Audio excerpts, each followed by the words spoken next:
আগামী ২০ জুন সৌভাগ্য প্রাপ্তির দিন। আর এই দিন ১২টি রাশির জন্যই কিন্তু শুভ সময় আনবে। এখানে কোনো রাশি ১টা ২টো ৪টে আমি বলব না, ১২টি রাশির জাতক জাতিকাদের জন্য সৌভাগ্য আমরা বলতে পারি যে তাদের কিন্তু আসতে চলেছে, ভাগ্য বদলে যেতে চলেছে ১২টি রাশির জন্যই। এবার আপনার প্রশ্ন থাকতে পারে, তাহলে ১২টি রাশির জন্যই কীভাবে ভালো হলো? অবশ্যই কিছু নিয়ম আপনাকে মানতে হবে, তবেই এই ভালোটা আপনার জীবনে আসতে পারে।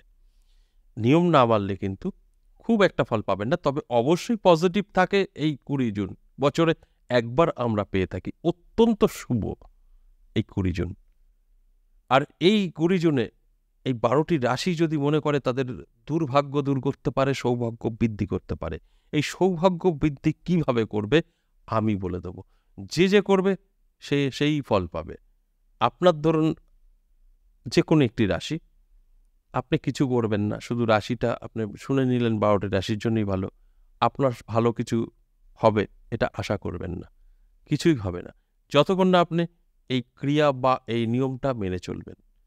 এটা বছরে একবার আসে, যারা করে তারা অবশ্যই তাদের ভাগ্য বদলে ফেলে। সঠিকভাবে করতে হবে এবং সততা নিয়ে করতে হবে এবং আপনার সদ্ভাব থাকতে হবে, বিশ্বাস থাকতে হবে। এই সব কিছু আপনার মধ্যে থাকবে, তবেই কিন্তু আজকের আলোচনা আপনার সাথে মিলবে। আর যদি আপনি মনে করেন যে না, আমি কিছুই করব না, তাহলে কোনো ফল আপনি পাবেন না। তবে এই দিন কাজে লাগিয়ে আপনি আপনার জীবন বদলাতে পারবেন, এতে কোনো সন্দেহ নেই। যারা অনেক অর্থে কষ্টে ভুগছেন, যারা অনেক রকম চাপে আছেন, অভাব অনটন, ঋণ ধার, শত্রুতা, তারা এই কাজটা করবেন। যাদের এক কথায় বলা যায় ভাগ্য ভালো না, এরকম শোনা যায়, আমার ভাগ্য ভালো না, আমার ভাগ্য ভালো না। আমি তাদেরকে বলবো আপনারা ভালো করে শুনুন আর প্রয়োগটা করবেন। ২০ জুন দেখুন, আপনার ভাগ্য ভালো না জীবনে আর বলতে হবে না, যতদিন আপনি বাঁচবেন ততদিন আর বলতে হবে না।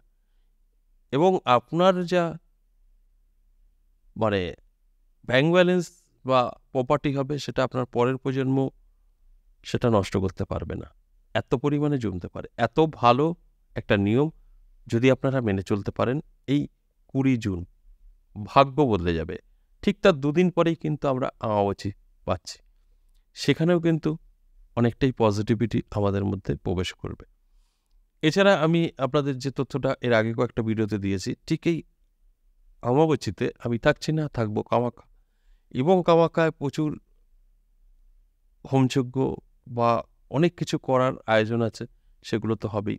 সেখানে দাঁড়িয়ে আমি প্রত্যেকের জন্য, প্রত্যেকের বলা ভুল, বেশ কিছু জাতক জাতিকাদের শুভকামনায় বা তাদের ভালো থাকার জন্য, বাস্তু ভালো থাকে, তাদের নানা রকম চাপ যেগুলো আপনাদের আসছে সেগুলোর থেকে বেরিয়ে আসতে পারেন, তার জন্য বগলামুখীর কিছু কিটস আমি ওখানে শোধন করব।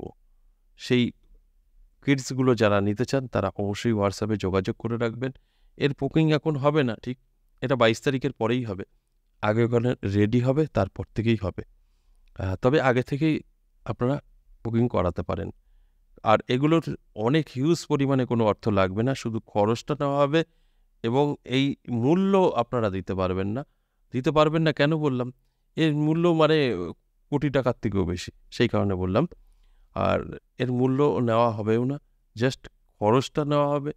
এখানে খরচ যেটা হবে সেটাই নেওয়া হবে, এটা কোনো কুরিয়ার করে পাঠানো হবে না, এটা মন্দিরে এসে নিতে হবে ভক্তি মনে, তারপর ব্যবহার করতে হবে। তাতে কি হবে? আপনার দুঃখ কষ্ট দূর হবে। নানা রকম যে দুশ্চিন্তায় ভুগছেন, ঋণ করে ফেলেছেন, ধার করে ফেলেছেন, বাস্তু ডিস্টার্ব আছে, বা ছেলে কথা শোনে না, মেয়ে কথা শোনে না, এই সমস্ত দিক থেকে কিন্তু আপনারা বেরিয়ে আসতে পারবেন। অবাধ্য স্ত্রী, অবাধ্য স্বামীও হতে পারে, মানে সংসারে মিল নেই, অশান্তি, সবকিছুই কিন্তু দূর হতে পারে। বিশেষ করে শত্রু থেকে অনেকটাই ভালো থাকতে পারবেন। শত্রুতা করছে, তারা কিন্তু আর করবে না, বন্ধু হয়ে যেতে পারে।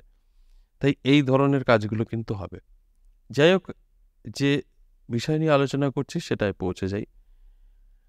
এবার যেটা আপনাদের করতে হবে সেটা বলি। এই ২০ জুন বছরে একবার আসে, আর এই বছরে একবার আমাদের আসেই কিন্তু নিজেদের ভাগ্য বদলানোর জন্য। দেখবেন সব কিছুর একটা করে শোধন বিধি আছে। সব কিছু দেখবেন একটানা যদি আমরা কিছু ব্যবহার করি, সেটাকে যদি আমরা ওয়াশ না করি, পরিষ্কার না করি, সেটা কিন্তু বেশি দিন সেম সুন্দর থাকবে না, খুব ভালো মসৃণ থাকবে না, এটা নোংরা হয়ে যাবে, নয় নানাভাবে এর সমস্যা দেখা দেবে। তাই সব কিছু যখন ওয়াশ হয়, আমাদের ভাগ্যও কিন্তু ওয়াশ হয়। এই ভাগ্য ওয়াশ হওয়ার দিনই হচ্ছে 20 জুন। আমরা এক কথায় বলি সৌভাগ্য বৃদ্ধির দিন।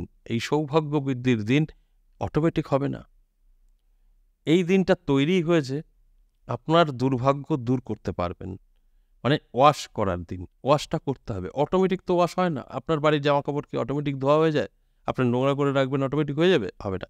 আপনাকে নয় ওয়াশিং মেশিনে দিতে হবে, নয় আপনার হাতে ধুতে হবে মেশিন ছাড়া, যে কোনো কিছু করতে তো হবে। তাই এই দিনটা হচ্ছে 20 জুন আপনার বডি ওয়াশের, অর্থাৎ আপনি নেগেটিভিটির কথা বলছি, আপনার বডিতে সমস্ত নেগেটিভিটি দূর করতে পারবেন। যখন আপনার নেগেটিভিটি দূর হবে, তখন আপনার সময় আসলেই ভালো হয়ে যাবে, কোনো নেগেটিভিটি আর থাকছে না। দেখুন, আমাদের সমস্ত কিছু বাধাবিঘ্ন আনেই নেগেটিভিটি। আপনার সর্বকাজেই বাধা হচ্ছে, সমস্ত কিছু আটকে যাচ্ছে, হতে হচ্ছে না, এগুলো কি নেগেটিভ? এগুলো আপনার দূর হয়ে যাবে এই কাজটা করলে। আপনাকে কি করতে হবে? একটু ভালো করে মন দিয়ে শুনুন। কাগজি লেবু আছে, কাগজি লেবু বলে, একটু লম্বা ধরনের, গোলগুলো না, একটু লম্বা লেবু, বা না পেলে আপনি পাতিলেবু নিতে পারেন। তবে কাগজি লেবু যদি একটু খোঁজ করেন আপনারা পেয়ে যাবেন বাজারেই। সেই লেবু আপনাকে কিনতে হবে। অবশ্যই লেবুটা সবুজ থাকতে হবে। লেবুটা কেনার পরে আপনি একটা লোহার পেরেক নেবেন, আর 21 পিস লবঙ্গ নেবেন। ফুল থাকতে হবে লবঙ্গে। এবার ওই লেবুটার মধ্যে আপনি ওই পেরেকটা গেঁথে 21টা ফুটো করবেন। এই যে 21টা ফুটো করলেন, ওই 21টা ফুটোর মধ্যে একটা করে লবঙ্গ ঢুকিয়ে দিন। শুধু ফুলটা বাইরে থাকবে, গোটাটা ভিতরে ঢুকে যাবে, শুধু ফুলগুলো লেবুর সাথে থাকবে। সেইভাবে পেরেক দিয়ে ছিদ্র করে নেবেন। এইভাবে আপনার লেবুতে এই লবঙ্গ গাঁথা হয়ে গেল। আপনি যখন থেকে গাঁথছেন তখন থেকে আপনার সমস্যার কথাগুলো বলবেন যে আমি এই কারণে করছি, আমার এর থেকে মুক্তি দাও। এক একজনের এক এক, কেউ ঋণ যদি করে বলেছেন ঋণের কথা বলবেন, কারোর যদি অর্থ অনেক নষ্ট হয়ে গেছে, অর্থ চাই, অর্থর কথা বলবেন। আপনার স্বামী চলে গেছে, আপনার স্ত্রী চলে গেছে, সেই কথা বলবেন যে আমি এর থেকে বেরিয়ে আসতে চাই। আপনাদের মনের যে কথা সেগুলো কিন্তু বলবেন, আর ওটাকে গাঁথবেন, বলবেন আর গাঁথবেন। গেঁথে কমপ্লিট হয়ে গেল। এবার একটা শুদ্ধ পুজোর পাত্রে, সেটা হতে পারে বাটিতে বা ছোট থালা থাকে, তাতে এই লেবুটা রাখবেন। রেখে আপনার সিংহাসনে রাখতে পারেন বা আপনার ঈশান কোণে রেখে দিতে পারেন। সারা রাত থাকবে। 21 তারিখে সকালবেলা আপনি ওটাকে তুলবেন, হাতে নেবেন, নিয়ে চলে যাবেন আপনার এলাকায় কোনো পুকুরে, যেখানে জল, গঙ্গা পেলে ভালো, না পেলে পুকুর হলেও পাবে, সেখানে গিয়ে ফেলে দেবেন। তারপরে এসে স্নান করে নিয়ে ঘরে ঢুকবেন। ডিউটি শেষ। দেখুন কি হয়। এবার আজকে করবেন, কালকে ফল পাবেন, ওইভাবে তো কাজ হবে না। এটা করে দিলেন, এবার ধীরে ধীরে আপনার সমস্ত নেগেটিভিটি দূর হয়ে যাবে। নেগেটিভিটি দূর হওয়ার পরে আপনি যেটা করবেন, সাকসেস পাবেন। অর্থাৎ আপনার পরিশ্রম করতে হবে, ফল পেতে হবে। পরিশ্রম করবেন, ফল পাবেন, যেটা এতদিন হচ্ছিল না। সমস্ত নেগেটিভিটি কাটবে 20 জুন। কারণ এই দিনটাকে আমরা ভীষণভাবে গুরুত্ব দিই। আমরা বলতে অ্যাস্ট্রোলজার যারা আছেন, তান্ত্রিক যারা আছেন, এই দিনটা আমরা অবশ্যই কাজে লাগিয়ে অনেক কিছু আমরা প্রাপ্তি ঘটাতে পারি। আশা করি বুঝতে পেরেছেন। আজ এ পর্যন্তই, আবারও আসবো নেক্সট ভিডিও নিয়ে। ততক্ষণ ভালো থাকুন। নমস্কার।